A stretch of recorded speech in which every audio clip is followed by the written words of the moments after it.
तो आंखें बंद करो। हाँ भाई, आंखें बंद करो। अब आंखें खोलो। हंसते रहो यार, क्या कर रहे हो? थोड़ा थोड़ा सा तो हंसो। हंसो। हाँ, ऐसे।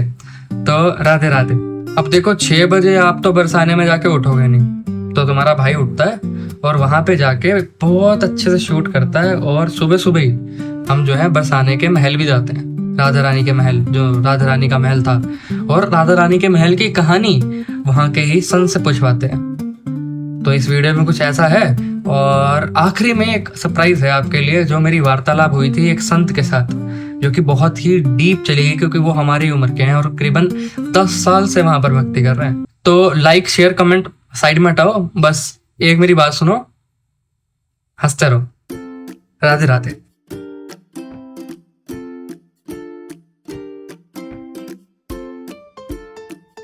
गुड मॉर्निंग दोस्तों, अभी मैं उठ चुका हूँ बरसाने में।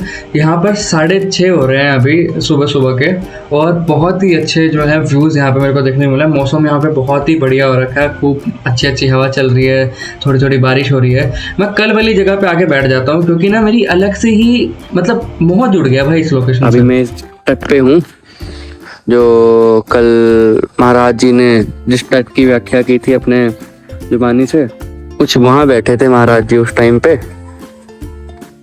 तो हम लोग वहां से जो है, तो भाई ये भाई साहब तो थोड़े थोड़े नींद में लग रहे हैं, पर मैं आपको बताता हूँ कि हुआ क्या। तो भाई मेरे बिल्कुल बगल में पीछे ही मेरा आश्रम होता है। सॉरी, मैं कल आपको दिखाना भूल गया था और मैं रिकॉर्ड भी नहीं किया, क्योंकि मैं बहुत ज़्यादा थक गया था और जाते ही मैं सो गया। तो मात्र 100 रुपये में मेरे को आश्रम मिल गया यहाँ पे, जो कि एक हॉल में ही था, और मेरे पास कुछ ऐसा सामान भी नहीं है कि जो चोरी भी हो सके, और अगर तुम्हें लॉकर चाहिए तो लॉकर भी मिल जाता है यहाँ पे, तो इतनी बड़ी भी बातचीत है नहीं।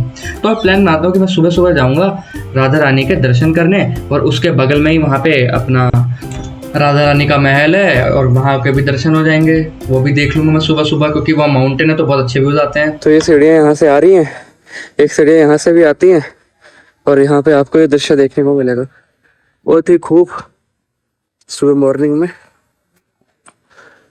कोई सनराइज हुआ नहीं है। यहाँ से जो है मंदिर का रास्ता निकल के आता है राधा रानी जी का, और जो जाता है हमारे राधा रानी के महल को। और यहाँ से एक और रास्ता निकलता है जो कि नीचे को जा रहा है। ये वाला रास्ता, कल मैं यहाँ से कंफ्यूज हो गया था और मैं राधा रानी के महल में पहुँच गया था।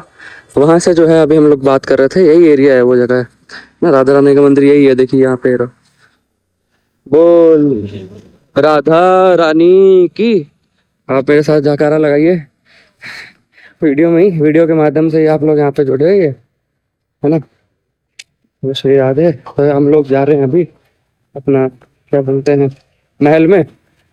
आगे की बात हम लोग वो करेंगे वहां पहुंचने के बाद, क्योंकि एक बार हम लोग यहाँ से निकल गए तो पता नहीं फिर कब हम वापस आए। तो हम एक बार चाहते हैं कि सुबह के जो है दृश्य हमारे मंदिर के, हम लोग वो भी एक बार देख पाए, है ना। तो कोई भी मौका हम छोड़ेंगे नहीं, क्योंकि समय है, सो के बर्बाद करके कोई फायदा नहीं। तो अगर आप भी आए तो कुछ ऐसा ही बना के आएंगे, क्योंकि सोते तो हम लोग घर पे भी हैं, है ना। तो यहाँ पर जो है हमें दर्शन करते रहने चाहिए, परिक्रमा करते रहनी चाहिए। अच्छा, और नाम जब, जैसे हमारे प्रेमानंद जी महाराज जी कहते हैं, श्री पूज्य प्रेमानंद जी महाराज जी के नाम जब चलते रहना चाहिए, क्योंकि यहाँ पे आने के बाद आपका जो है नाम जब खुद ही बढ़ जाता है। आपको उसमें ज्यादा प्रयास करने की जरूरत नहीं रहती, क्योंकि वही बोलते हैं ना कि एक माहौल मिल जाता है। जब माहौल मिल गया, ये देखिए यहाँ पे राधा का नाम जब अब यहीं पे बैठ के भी राधा रानी का नाम जप कर सकते हैं। बहुत ही सुंदर दृश्य सुबह सुबह देखिए।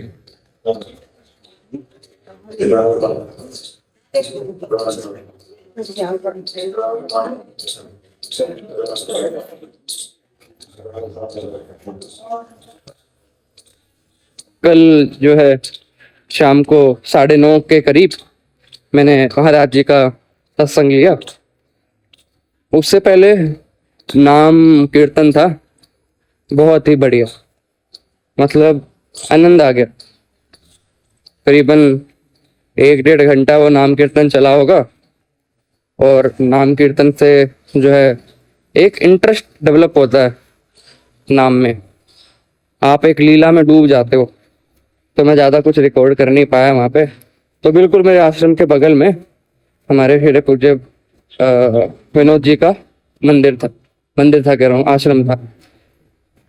वहीं पे ही मुझे किसी ने बताया कि आप 8 बजे चले जाइए, कि वो परिक्रमा मार्ग में गए हुए हैं महाराज जी और आ जाएंगे 8 बजे तक।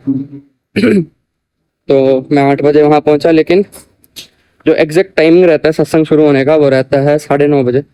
पर आप पहले जाइएगा, क्योंकि वहाँ पे जो नाम कीर्तन हो रहा होता है उसी से एक इंटरेस्ट जो है डेवलप होता है इंसान का इस मार्ग में।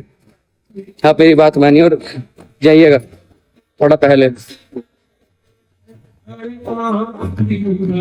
लीजिए दर्शन कीजिए, हमें काट। ये आप लोग देख रहे हैं, हाँ ये महलनुमा मंदिर है। ये जयपुर के राजा ने बनवाया, शिवाजी माधो सिंह ने। हाँ इसका नक्काशी, कलाकारी, बनावट राधा कृष्ण हंस गोपाल गोपाल जी का दर्शन है। दर्शन तो आप लोग शहर में जाओगे राधा कृष्ण का मिलेगा, पर ये ब्रज भूमि नहीं मिलेगा। आप लोग बैठे हुए ये पहाड़ी है, ये सादा पहाड़ी नहीं है, हाँ जी, ये 5,500 साल पुराना पहाड़ी है। जी, इससे बोलते हैं ब्रह्मा पहाड़ी, जो ब्रह्माचल पर्वत है। हाँ जी, ब्रह्मलोक से राधा जी के दर्शन करने के लिए आए, पर दर्शन तो करो, पर यहाँ से जाओ भाई, हम नहीं जाएंगे, पर्वत रूप में निवास करेंगे। राधा जी का चरण ब्रह्मा जी के सिर के ऊपर है, पर ब्रह्मा जी पर्वत रूप में निवास कर रहे हैं। जो गोवर्धन में परिक्रमा करते हैं जो विष्णु भगवान का है, और नंदगाम में पहाड़ी है जो शंकर भगवान का है। शंकर भगवान कैलाश पर्वत से लाला के दर्शन करने के लिए आए। यशोदा मैया बोली, मैं तो बाबा तो दर्शन दूंगी ना, जो मुझे डर लग रहा है, मैं लाला तो देख के डर जाएगा। किनार में श्याम पे तैयार भी छुए कहाँ तरह पर्वत रूप में निवास कर रहे हैं। नंदगाम में शंकर भगवान, ये तीनों देव पर्वत रूप में निवास कर रहे हैं। ब्रह्मा विष्णु महेश, चौथी जमुना जी है, शादियों से भारी और भाती चली आ रही है। ये 4 चीज मैंने मंदिर, दिवाले, बिल्डिंग सब बात की बनी हुई है। एक गोवर्धन 20 सेंटर पे आधा किलोमीटर का फर्क नहीं आएगा। कभी वृंदावन से गोवर्धन जाओगे तो 7 कोस बैठेगा, मथुरा से गोवर्धन आओगे तो 7 कोस बैठेगा, बरसाना से गोवर्धन जाओगे तो 7 कोस बैठेगा, परिक्रमा भी करोगे तो 7 कोस की है। भगवान ने पर्वत को उठाया, भगवान की उम्र 7 साल की थी। 7 साल 7 दिन 7 घंटे उंगली पर रखा। एक कोस में 3 किलोमीटर होता है, 7 तिया 21 और 21 चौका 84 किलोमीटर सेंटर में गोवर्धन है। हम तुमने संसार ने जन्म लिया हो तो 7 दिन लिया, मरण भी होगा तो 7 दिन होगा। भागवत जी के दिन भी 7 होते हैं, और हिंदू समाज के फेरा भी 7 होते हैं, दिना भी 7 होते हैं, समंदर भी 7 होते हैं, तारे भी 7 होते हैं, ऋषि भी 7 होते हैं, रंग भी 7 होते हैं, और बच्चन भी 7 होते हैं। आप लोग भी 7 होते हैं। भागवत जी के दर्शनों से लाभ नहीं, ठाकुर जी कथा में भाव है। बोलो राधा रानी।